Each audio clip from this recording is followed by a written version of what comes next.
Straightforward, but we should check. All right, welcome back to Startup Talk. I'm your host, the Startup Coach, and with me today is Graham Wong, founder and CEO of LAUFT. Welcome, Graham. Thank you. Well, glad to be here, Craig. It's great to have you. And for our listeners who may be unfamiliar with LAUFT, can you explain what LAUFT does and how it's redefining workspaces for the modern workforce?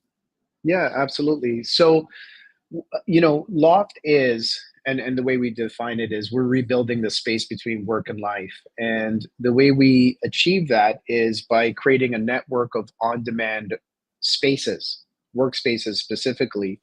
And it really is there for people with the freedom to work anywhere, the ability to create, collaborate, and work together. So you can imagine workspaces that are closer to where you live, right? So you can avoid the commute. They're in amenity-rich areas. And we really launched in 2017, and it's been a great journey so far.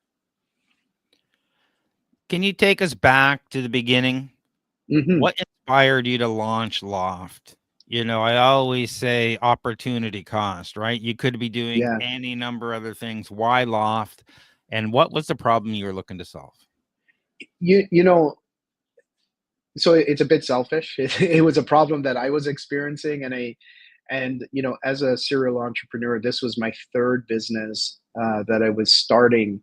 And my previous businesses, I was in advertising. I ran an ad agency, and I was consulting. So I was, traveling to see clients. I would go and see a client in the west end of Toronto. I would have a client in downtown Toronto.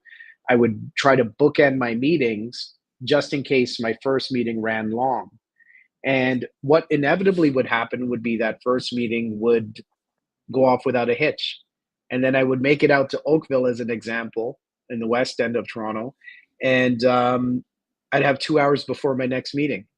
And so here you are saying, okay, well, I think I can get some work done.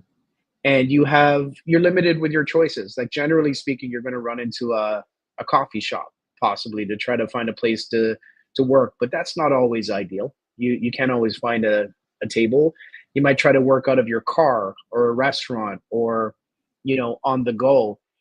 And that light bulb moment comes on. It said, well, how could you create a third option in between your office, your client, and say, have something that would be professional, have something that would be convenient for people to work. And it really was inspired by my own pain, right? LAUFT bridges the technology, physical space, and flexibility. What was the initial vision, and how do you turn that into reality? Right. So, I'd said at the beginning, we really try to set out to rebuild the space between work and life. Okay. So this really talks about space and this talks about technology. If you really trace industries and you think about, from the agricultural revolution to the industrial revolution to digital, what has happened is, when I was running from downtown Toronto to Oakville, inevitably you have this problem, but your life and your work is stacked, right? And you know, I know that during a pandemic, we probably all experienced this. Our life and our work was stacked right on top of each other. So how do you get that space for you to be your best self, right? And we knew that technology needed to play a role in this. We knew that you had um, sort of an on-demand culture that was growing globally, not just in Canada. You had on-demand services like Netflix or Uber, right? And then you had this reality about space. Now, we all had a destination office in the past, or we work from home. Um, but really, the space itself had the opportunity, or it really presented itself as something that we could disrupt, that we could really innovate and change. And so, really what we were doing is saying, can we use technology in the way that people are using it now? All of us sort of have this mobile computer in our hands. It used to be just a phone, and now it's, almost more powerful than computers that I had when I was a kid, for sure. Um, So how could you leverage technology, because we all are tied to our phones? And how can you take space and reimagine it in a way that actually would make sense for not only just the individual worker, but the companies themselves who are trying to reimagine how they're going to work? Every entrepreneur faces hurdles. What were the Mhm. toughest challenges you faced in the early days, and how did you overcome them? Yeah, that's a great question. So I think the biggest hurdle that every entrepreneur faces is sometimes your vision is so vivid in your head. You know exactly where you want your business to be. We had this idea of this ubiquitous network, the Starbucks of workspace with an Uber-like experience, right? And in order to do that, you need literally, if you could, in an ideal world, thousands of lofts making this network. When we started, we had one location in Newmarket, right? So here you are with this vision, and you're telling people, hey, this will be the future of the way people will work, right? You open the app, you find the closest loft, you get to work. Now, you open the Loft app in 2017, there was one location. That's not a network. That would be like opening the Uber app, saying, hey, I want to use, someone else's car, and there's one car, right? It just doesn't make sense. Um, so one hurdle I think that we needed to get over was, how do we connect our vision, where we want the company to be, to where we are today? And really, the way we overcame that is, we had to look at, sort of turn the light on ourselves and say, okay, we have this one location. How do we make this the best experience for the people who are going to use it? And we started in Newmarket, right? And we were in a shopping mall. And then we got our second location. And as we kept adding a new location, we were able to still focus on staying very present in where we were, and then saying, okay, each location needs to do well. I don't know if that answers it, but that's sort of how we tackled it. I think that it was always grounding ourselves in reality, right? Um, and then also, taking advantage of technology, because another key challenge that you have as an entrepreneur in many cases is, one, you don't necessarily understand or have access to the the correct level of resources to make it happen. You might be, I think we were two people at the end, at the beginning, right? Two, three people. And how do you build this network? How do you build a mobile platform? How do you build physical space, right? That can scale. Um, how do you wear five different hats each and still make this thing happen? So in order to do that, you need access to resources, you need access to capital. Um, you need more than 24 hours in the day. Like, that would be ideal, but that's not a reality. So two key challenges would be, yeah, access to resources, and also grounding your vision to the present. Scaling real estate costs money much more Mm-hmm. than scaling an app, as an Yeah. example. So I would imagine there are many challenges along that way. So, and thank you for bringing that up, because, that is very true. If we were a traditional co-working company, which really the co-working business model is based on real estate arbitrage. Can you get your master lease for, a really great discount because you're signing 15 years or, longer, and then sublease it? That would be challenging. How do you scale a network?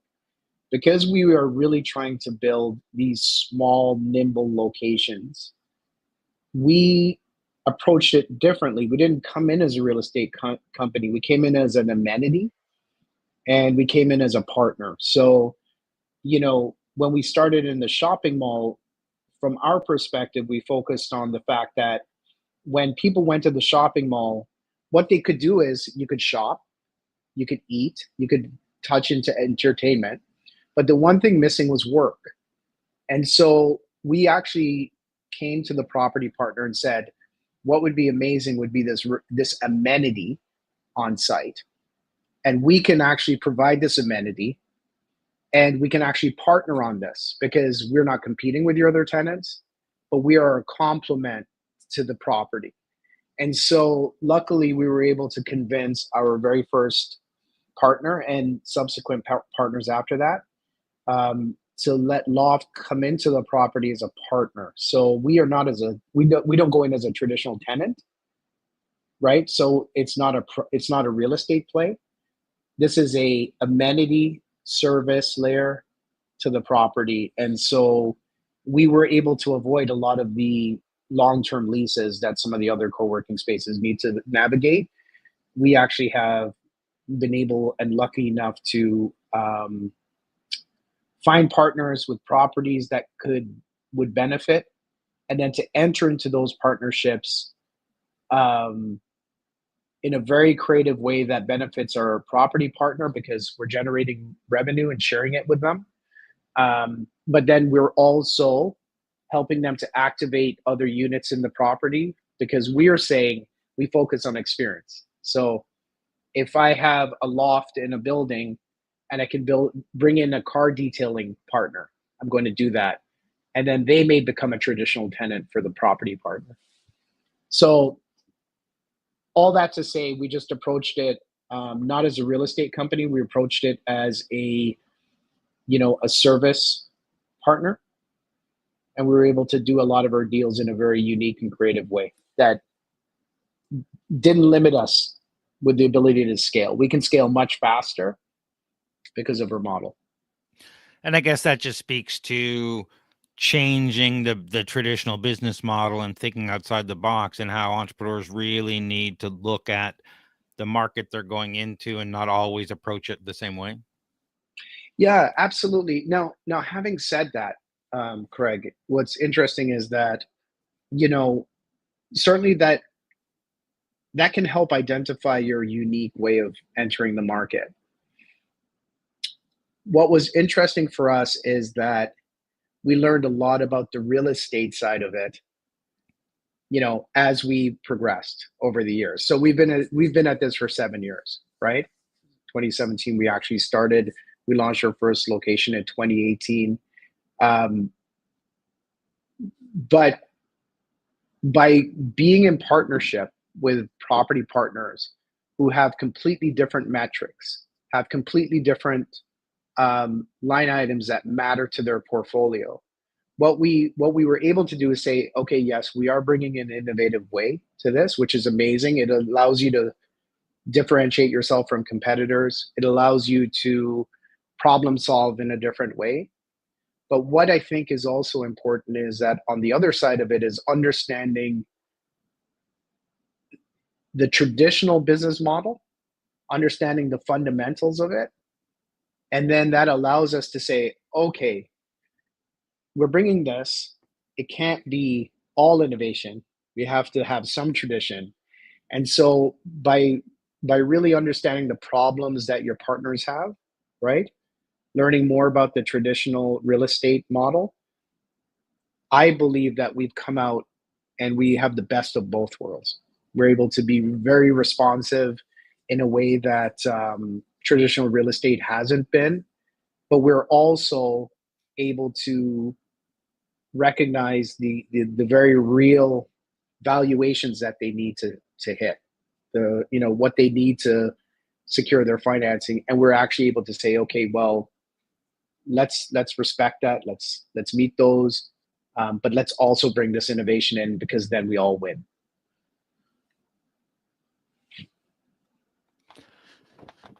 I recently read you won a $13.8 million contract with the federal government. This sounds like a major milestone. Do you want to tell me about Yeah, what LAUFT is doing there? yeah, absolutely. So the headline, it was just recent in the Ottawa Citizen about a month ago. What the headline wouldn't have shared is that this actually started in 2021, right? The RFI came out. There was a RFI, and then an RFP came out. And really, what had happened is the government was already looking at how can we innovate our workspaces for our employees, right? They currently have GC workspaces, which are co-location spaces where different agencies can work in. It's a government co-working space. Now that follows the traditional co-working model. This would be, very similar to having a 60,000 square foot space, right, in a building, and different agencies can go in. But that's not the LAUFT way. So we actually brought our technology, we brought our innovation, we brought the fact that we can, spin up a loft in, under 6 months, right? And have that open. We can spin up a loft very close to where employees are working. And so what was interesting is we win the contract officially in September of 22, and it's taken 2 years to really unlock that contract, to really get our first location going. But you are absolutely right. This is a key milestone for us. This is definitely going to move the needle. I believe that it is a strong level of validation for our model, that having spaces closer to where people live in amenity rich areas, having the experience be driven by technology, having it be on demand, so that, one of the core differences between a loft and a regular co-working space is, if I'm going into the space today and I need a desk for 2 hours because I'm on my own and I just need, I just need to get some focused work done. But let's say I need to jump on a video call and I don't want to work out in the common area. Well, then for the next 2 hours, I can go and jump into a room that's just really specific for me to do a video call and have some privacy. And then let's say later in the day, I've got colleagues meeting me because we're going to do a brainstorm session. Well, then I can jump into a workroom. So we've really created this work experience that is on demand, highly adaptable for what your need is at the time. And we've leveraged technology to make that happen. I say all of that because the government saw the value in what we were doing. They believe that this is going to be a net benefit for their employees moving forward. And it also aligns well with their mandate to divest of their existing property portfolio by about 50%. You can imagine that there will be a day where large organizations are looking at their property and saying, okay, what are our lease commitments? What are our employees asking for? Right? And if people want to collaborate and work, it doesn't necessarily need to be tied to an hour and a half commute into the central office. They can do that close to home and where it's convenient. So you're absolutely right. This is a huge milestone for us. We're excited about it. We know that this will enable us to scale in a way and show really what we can do. But we also know that this is an opportunity for us to go and leverage this and get, we think this has legs and this is applicable across different industries, private sector. So I think you have your large companies, think about consulting firms like KPMG or Accenture, right? They could be doing this. Think about the banks. A lot of their employees or real estate could be doing this as well. I think the government provides a template and an example of the LAUFT model at scale, and we should be able to leverage it. So we're very excited about this opportunity. This leads me naturally into my next question. We're humming along fine. Everybody needs to get downtown to work. And all of a sudden, COVID hits and we can't get together. We're not supposed to be in the office, and work from home all of a sudden not only is no longer frowned upon, but mandatory. And so, what happened to LAUFT during this period? And then I'm going to follow up with what's happening now. So yeah. The pandemic. Now, the interesting thing is many people think we started because of the pandemic. We started in 2017. So pre-pandemic, we ran a pilot for 9 months. We knew that this would be the future of work. And the pandemic did something for us that, coming from advertising, right, and marketing, when I ran my agency, we always talk about shaping behavior. We always talk about the customer journey and the client journey, right?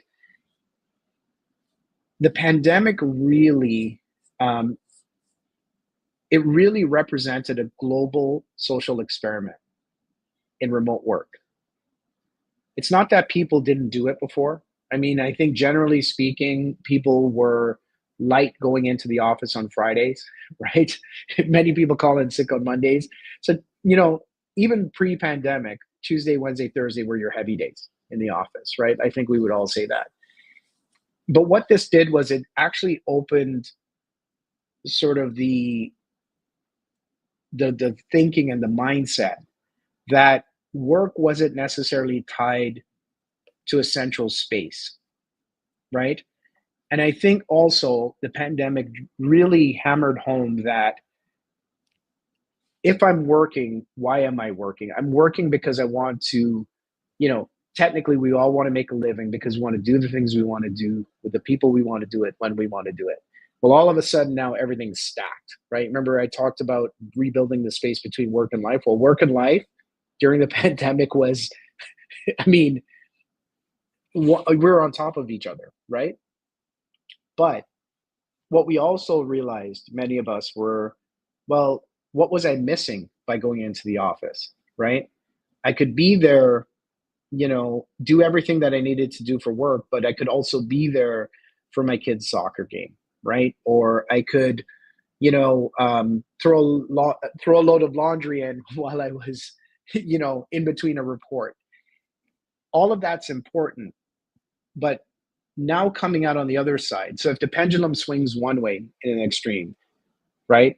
It's coming out of it. Do you swing back or do you sort of sit there and say, okay, what were the benefits of both? And how do we create a new reality, right? And I think that's where we are coming out of this pandemic. So for us, as I mentioned, there were some critical things that were to our benefit. One, we weren't a traditional co-working space, so we didn't have these leases that were sitting on top of us, right? We didn't have our partner saying, "Hey, like, well, you signed a lease, and you guys are closed for two years." The second thing, so we benefited from that because of our partnership model. The second thing were our clients. They themselves were paying on demand, and they were paying for what they needed when they needed it, right? And so when the pandemic hit, many of our users who had funds in their wallet, they didn't lose it. They didn't have a lease that was hitting them as well as a small business owner or large business or even an individual freelancer. So coming out of the pandemic, you just picked up where you left off and you show up at LAUFT, right? All that to say, the pandemic, as horrible as it was globally, it really shifted the understanding that work wasn't necessarily only tied to where you worked. It had more to do with how does this fit into the life that I want, right? And also, it doesn't necessarily, it can be anywhere, right? So we were pretty excited about coming out on the other side of it. And now the world's changed. We're on the other side It of has. this, and government and enterprise are saying, okay, how do we strike the balance now Yeah, of giving our employees the freedom they're used to and yet building a culture of getting to know your other employees, being around them, having a feel of an office and a team? you're Um, right. and how do we do that? And what's the right combination? And where do you see LAUFT fitting in now as that starting to emerge?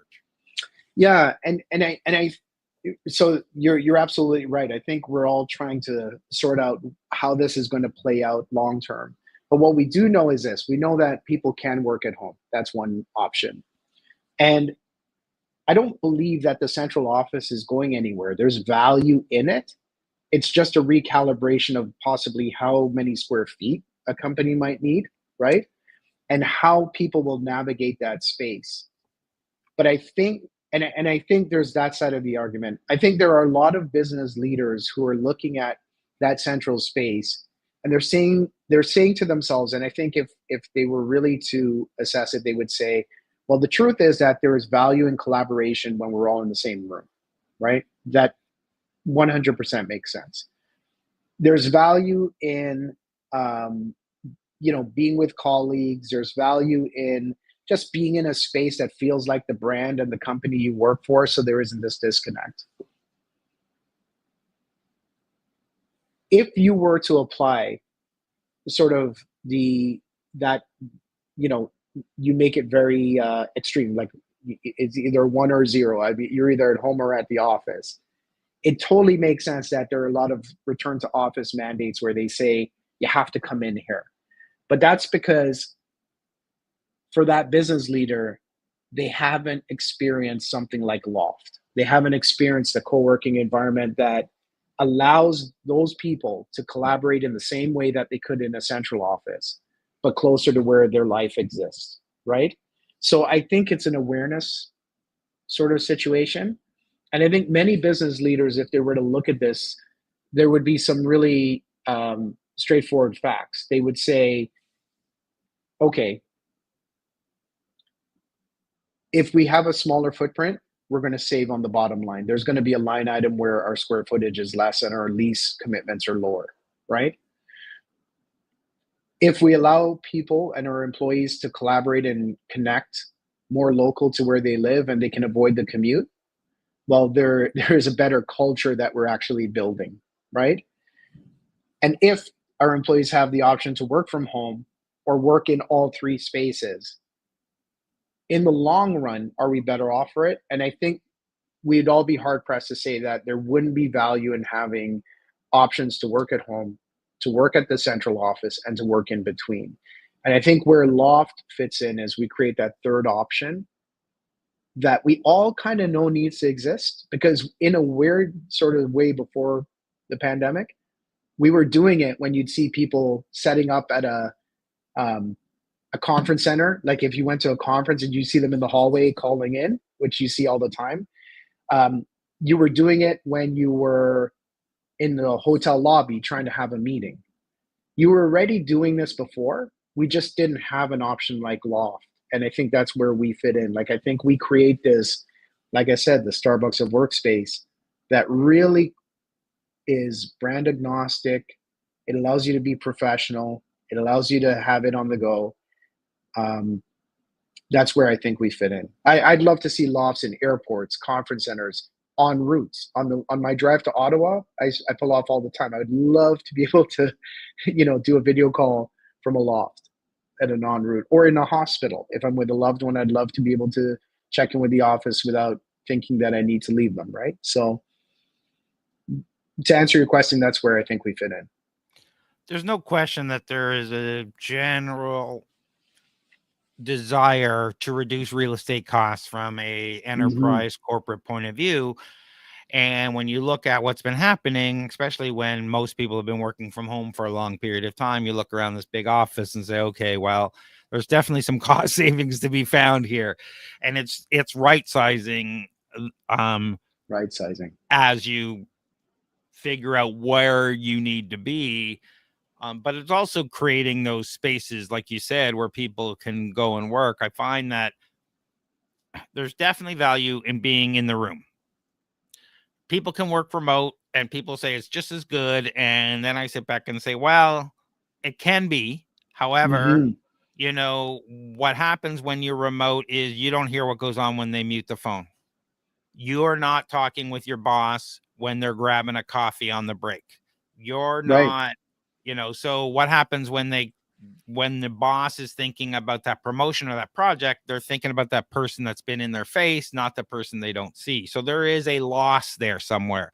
And video Absolutely. conferencing is helping that, but also there's a lack of I don't want to say culture, team building. I guess if you're not physically going to a place, you feel less part of that team. And And and I I you're absolutely right. I call that connection. You're right. There's a less connection, right? Yeah, absolutely. And as more and more companies are dispersed, even like startups and whatever, they'll have 20 people, but they're all over Mm-hmm. Canada. Um, they want to feel like there's a place to go and a place of Quran, even if that isn't the people I'm having coffee aren't my coworkers potentially. Mm-hmm. And there's a feeling of that, and I think Loft really fits a niche there. And as we see this right sizing, downsizing play happening, and people are trying to figure that out, do you see more government contracts to say, great, the city of Toronto, the city of, they all have these big buildings as well. What do we do about them, and how do we get their people in a better work situation? Yeah, I mean, I do believe that if you are a large organization, whether you are public sector or private sector, you know, there are many of them that are sitting there looking at their property portfolios. They're looking at the utility rate of those spaces, when employees are coming in.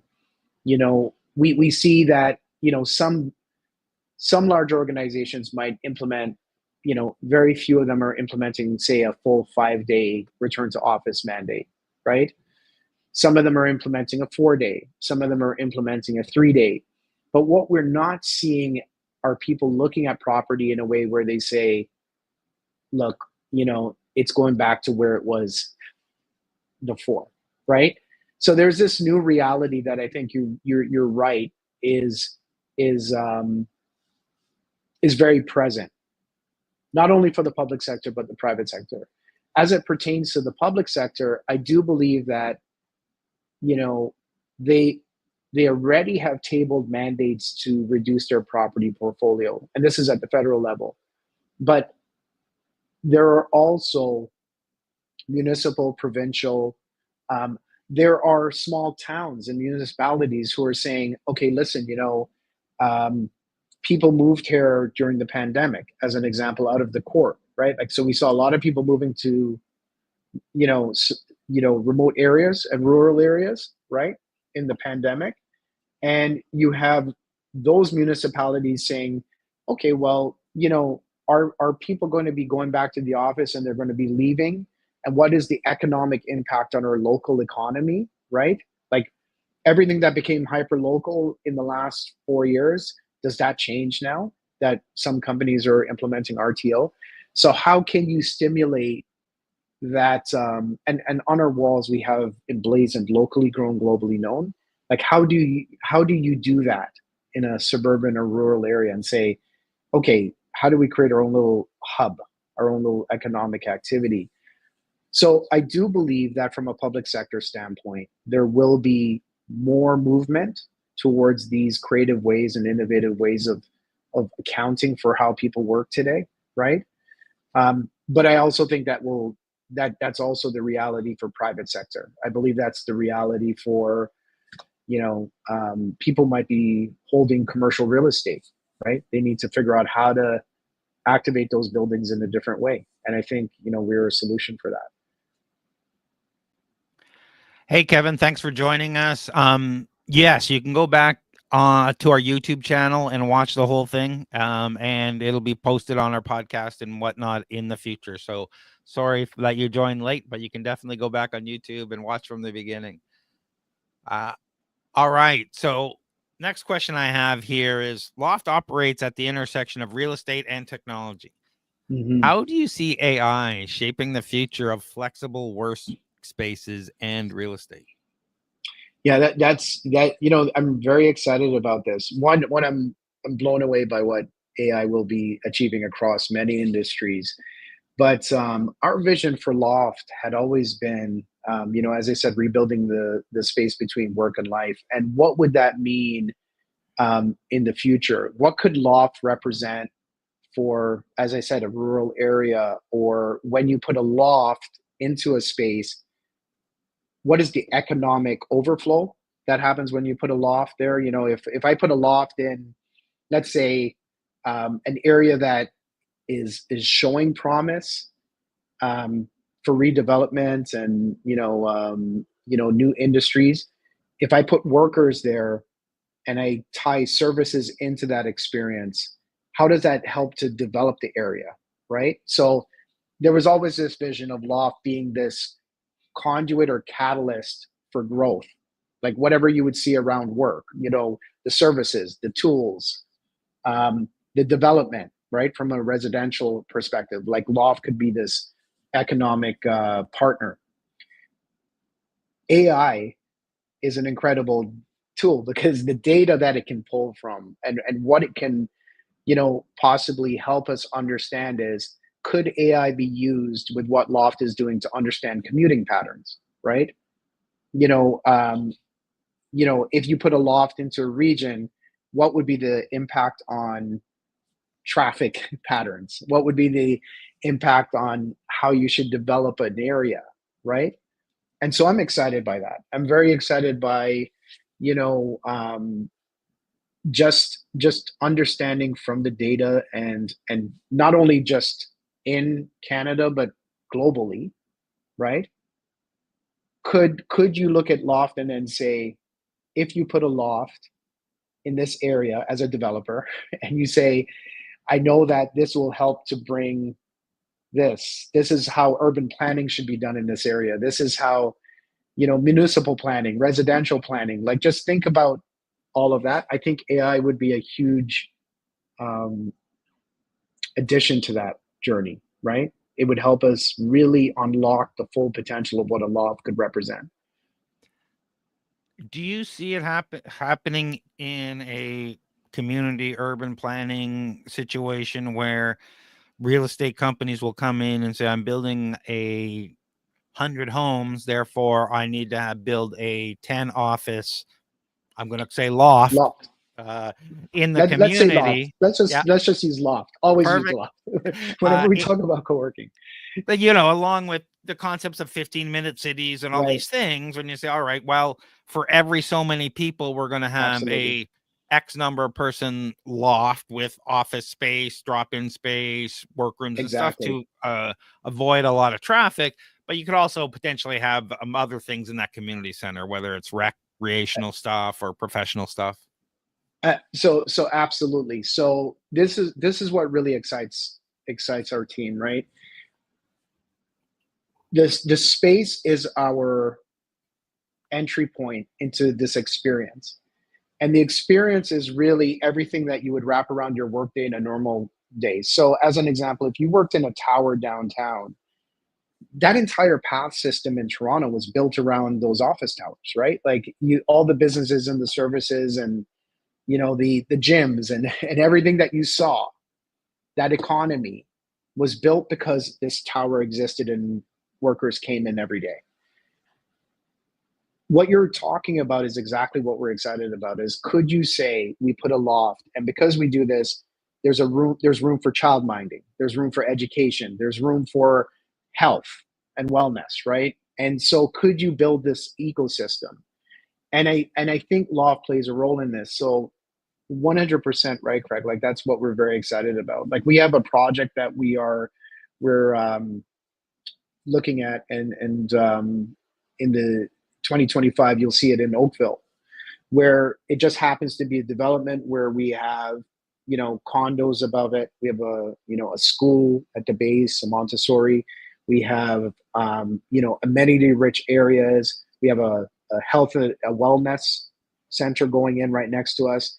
So all of a sudden now you're really creating this ecosystem, you're creating this experience that makes sense. And that's why we say we're the work life freedom company. We really do believe that when you put a loft in, it unlocks so much potential around your work experience, but you know what it should be for all of us, right? As we navigate our workday. What does success look like for Loft, and where do you see it in 5 to 10 years from now? 5 to 10 years. When I say the Starbucks of workspace, I think that's just the entry point, right? Like this is, I see Loft being in every, as convenient as that and as ubiquitous as this experience, right? And so, you know, could you be traveling? I'd love to see us across Canada, in the US and in Europe at minimum. And what I mean by that is that not only would it be in rural areas, but it would be as convenient as possibly in hotel chains. As an example, the new business center could be a loft, right?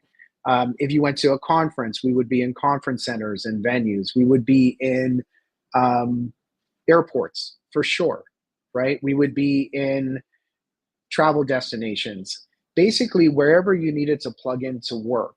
You know, as an example, if I was jumping on this, this live, and I happen to have been on the road meeting clients, I should be able to open that app, pop into the closest loft, and have exactly this experience. I happen to be at our loft in downtown Toronto today, but you should be able to do this everywhere. And I think that's a better reflection of where the world is going with technology. When you think about AI, your question earlier, but it's also where the world is going, because this is what we all experienced for almost 2 years, right?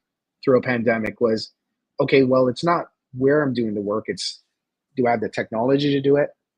And do I have the flexibility and the convenience to do it wherever I need to? And I think that's where LAUFT, that's the potential of LAUFT.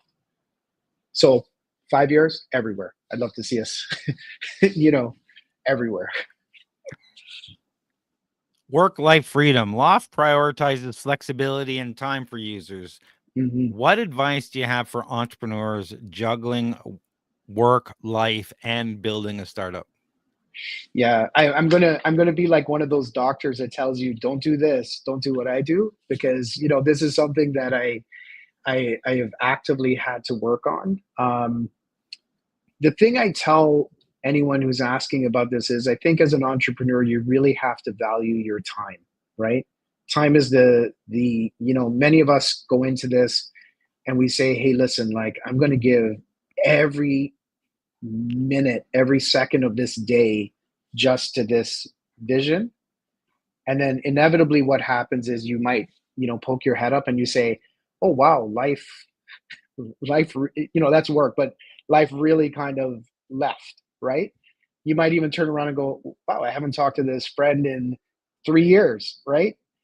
And I think that if you value your time, it helps to unlock those filters that you need to sort of say, okay, I'm going to show up and be my best for the time that I need to, but in all aspects of my life, like with family, with your partners, with your colleagues, everything. And it provides more balance.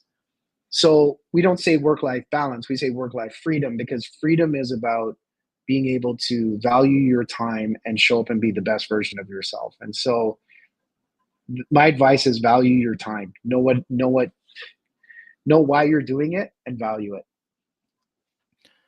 So let's talk about product market fit. How did you validate LAUFT's concept and identify product market fit? And what would you tell other founders struggling to get to their product market fit? Yeah. So I mentioned this at the beginning, right? With the history of LAUFT, it was based on selfish goals. I mean, my product market fit was, I was bookending my meetings and I was trying to do a meeting in a coffee shop, or I was trying to do a meeting on the go. And I had this idea, and we said, hey, listen, let's try this, because we've been consultants. Everyone on our team, we were consultants, and we know consultants, we know people who are freelancers, and they have this problem, right? Now, having said that, once you get into it, we validated it by client feedback and actually paying attention to how people were using the space and what they needed, right? So people would tell us, like when we first launched our first location, I think we had 17 desks, because we thought it would be developers and individuals just, typing away like you would in a coffee shop, right? And we had 2 workrooms, and that was it. The clients basically told us very quickly, hey, we need some privacy. Like, we need offices. We need, that boardroom. And so we had to install these things in the next location. So I think what happens is, maybe to get product fit is, sometimes as an entrepreneur, you've just got to go with your gut to start. But what you need to do is, don't get so caught up in the first iteration. It really is sort of being present and grounding yourself in the reality of what people are telling you, the feedback, and then saying, okay, how do we improve the experience? And we really keyed in on experience, right? Um, and we validated it from our users. Our users were the ones that told us exactly what they needed to pay for. Like they would say, get us this and we'll pay for it, right? So if you keep listening to what people will pay for, then I think you do have an opportunity to rework your business.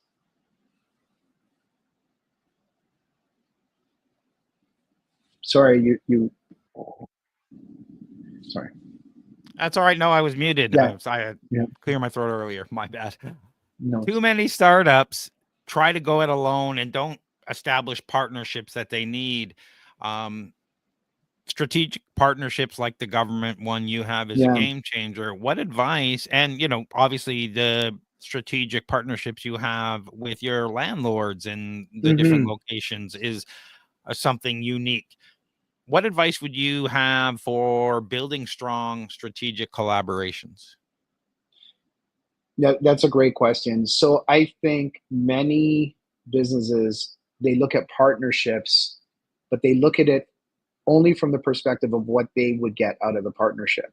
So they say, hey, let's build a partnership because you're going to give me this, right? You're going to give me X.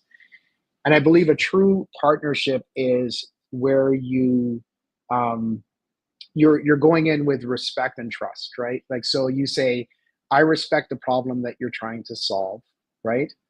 And I'm going to demonstrate that you can trust me to respect that, but also bring a solution to the table. And I think if both groups are doing this, that's what a true strategic partnership is. And so for us, when we first started, if you think about, you know, um, we launched in retail as an example in a shopping mall in Newmarket. What we acknowledge is that our property partner at the time had retail space, and retail was facing back in 2017. We launched in December of 2018 in our first shopping mall. E-commerce was just accelerating, right? Like, so you had these spaces that were underutilized in a shopping mall. So that's a problem. How do you create a heartbeat? How do you create a buzz? So we went in and we said, hey, we can really solve this because we're going to bring workers in. And we're not competing with your tenants. But what you're going to help us solve is we need a touch point. We need a location. We need validation. We need to be beside those brands that you have in the mall, right? And so they helped us solve a problem in terms of market fit, like in terms of the validation of our brand existing next to, in one of our locations, we were right beside Nike, right? As a startup brand, to put your store right next to Nike, all of a sudden when a client is in the mall, they're saying, oh, you're a brand that's just as established as Nike, right? I say all of that because I think in strategic partnerships, you have to first look at the problems you're solving. You have to be able to say, what's our problem? What's their problem? And how do we collaborate and, show each other enough respect that we're both working on the problems that we have. My advice would be, and that's what we've been lucky enough to do over the years. That's what we continue to do, right?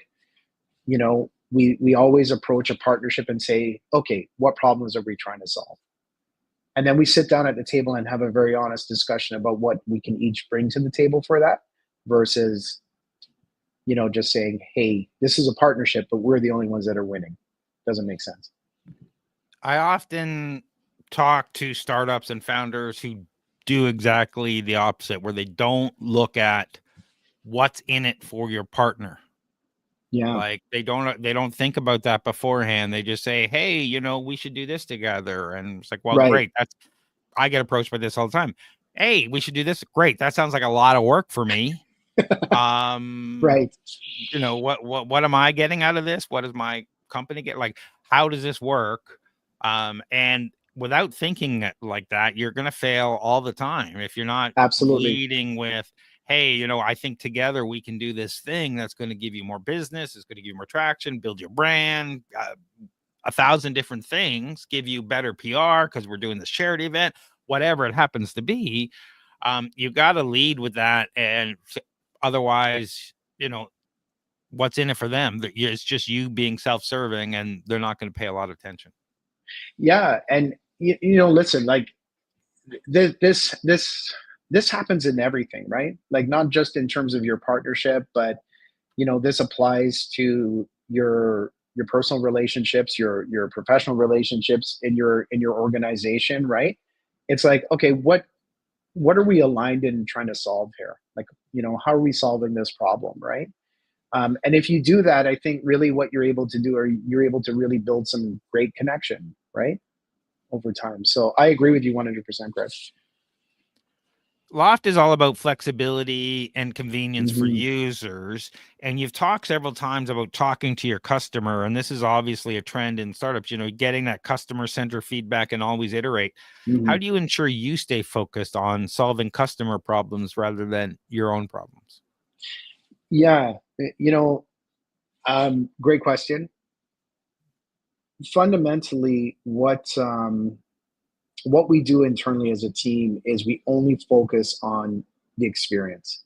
And I know that seems like, it just seems so nebulous. You could just say, let's focus on experience.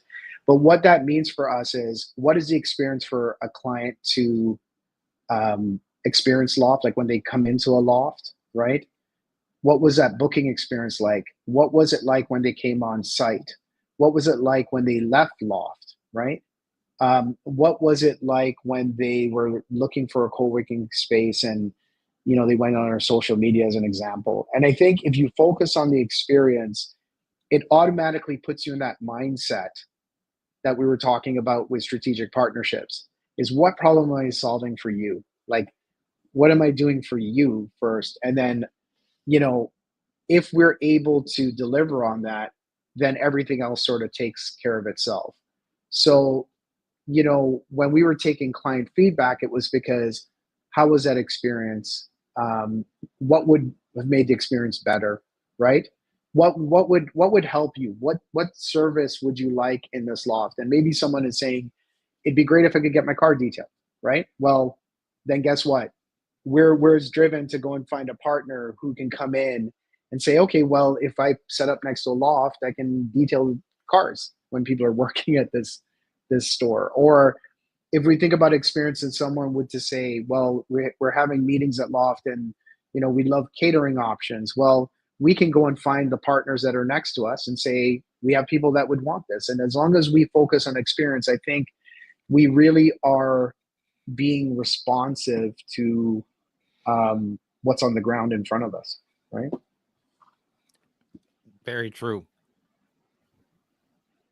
Startup life can be intense. How do you personally stay motivated and avoid burnout?